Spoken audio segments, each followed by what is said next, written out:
Celui qui recevra son livre en sa main droite sera soumis à un jugement facile et retournera réjoui auprès de sa famille. Quant à celui qui recevra son livre derrière son dos, il invoquera la destruction sur lui-même et il brûlera dans un feu ardent.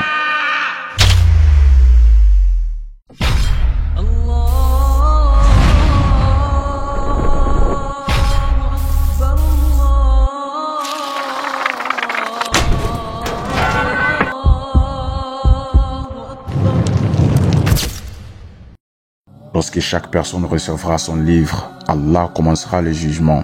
Ces jours-là, tout être devra rendre des comptes, même les anges. Allah commence par l'ange Israfil. Il l'appelle et lui demande: as-tu fait connaître à Jibril ce que je t'ai ordonné? Israfil dira: oui Seigneur. Allah appellera alors Jibril et lui dira: est-ce qu'Israfil t'a fait parvenir mon commandement? Il dira oui. Alors Israfil sera écarté. Il n'aura plus de problème. Après ce sera le tour de Jibril. Allah lui dira: as-tu annoncé mes commandements aux messagers? Il dira oui. Et Allah appellera alors les messagers et les prophètes et leur dira: est-ce que Jibril vous a annoncé mes commandements? Ils diront oui. Jibril sera alors écarté et n'aura plus de problème. Après ce sera le tour des messagers et les prophètes. Allah les appellera et leur demandera: avez-vous annoncé mes commandements à vos peuples? Ils diront oui. Les communautés seront alors appelées: est-ce que les messagers et les prophètes vous ont annoncé mes commandements? Certaines communautés diront non, comme le peuple de Nour. Aucun avertisseur nous est venu. Pourtant Nour les a appelés et les a avertis nuit et jour pendant 950 ans. Malgré cela, ils diront: Ma atana min navir. Aucun avertisseur nous est venu.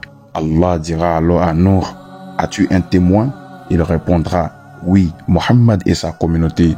La communauté de Mohammed sallallahu alayhi wa sallam sera alors appelée et Allah leur dira: comment pouvez-vous témoigner alors que vous n'étiez pas vivant à leur époque? Ils diront: Allah a certes envoyé Mohammed avec le Coran et a relaté le récit des prophètes et la parole d'Allah est véridique. Alors le prophète témoignera pour sa communauté et approuvera ce qu'elle dira.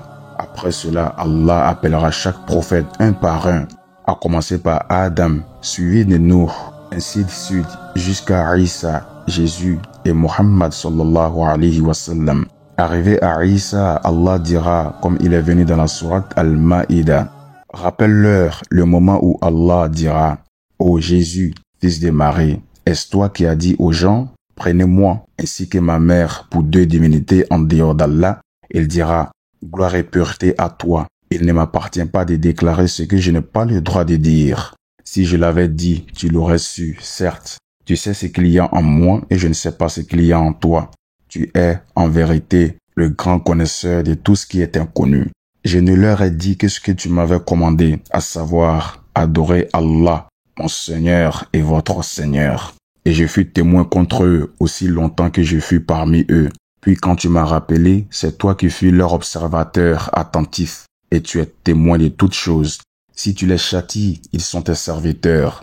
Et si tu leur pardonnes, c'est toi le puissant, le sage. Ces jours-là, Allah se montrera aux gens de la place du jugement. Tout le monde le verra sauf les mécréants. Alors les gens seront foudroyés. Le prophète alayhi salatu wassalam a dit: je serai le premier à me réveiller de ce foudroiement et je verrai Moussa arrêté près d'un pied, des pieds du trône.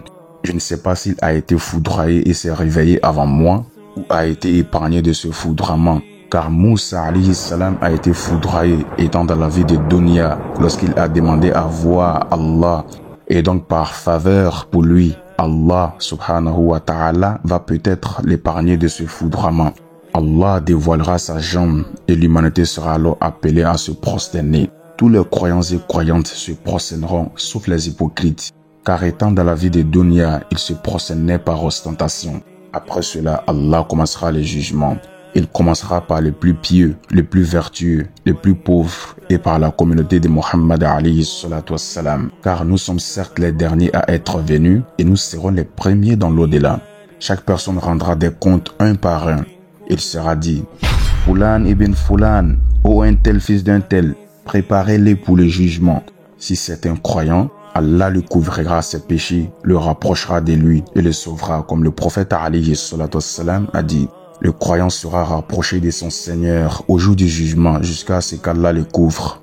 Il lui fera alors avouer ses péchés entre lui et le serviteur. Cette scène ne se passera qu'entre Allah et le croyant. Il lui dira, est-ce que tu contestes une chose de ce que tu as lu? Est-ce que tu lis une chose de tout cela? Il dira, ô Seigneur, j'avoue, j'admets. Allah lui dira, je savais cela mieux que toi. Le serviteur pensera alors qu'il va périr. Allah lui dira alors, je te les ai certes cachés dans la vie de dunya et je te les pardonne aujourd'hui. Le prophète sallallahu alayhi wa sallam a dit, le serviteur ne passera alors devant une bonne action sans que son visage ne devienne blanc de lumière. Et il ne passera devant une mauvaise action sans que son visage ne devienne noir. Et lorsqu'Allah lui annoncera qu'il lui a pardonné ses péchés, il se prosternera. Les créatures s'appelleront alors et diront, félicitations à lui. C'est comme s'il n'avait jamais désobéi à Allah, alors qu'ils ignorent ce qui s'est passé entre lui et Allah. Quant aux mécréants ou hypocrites, il sera exposé devant tout le monde. Allah le jugera sévèrement. Il tentera de mentir pour s'échapper, mais il y aura beaucoup de preuves contre lui. Du coup, il n'y aura pas d'échappatoire pour lui et il ne bénéficiera pas de la miséricorde d'Allah. Voilà comment sera jugé le mécréant ou l'hypocrite.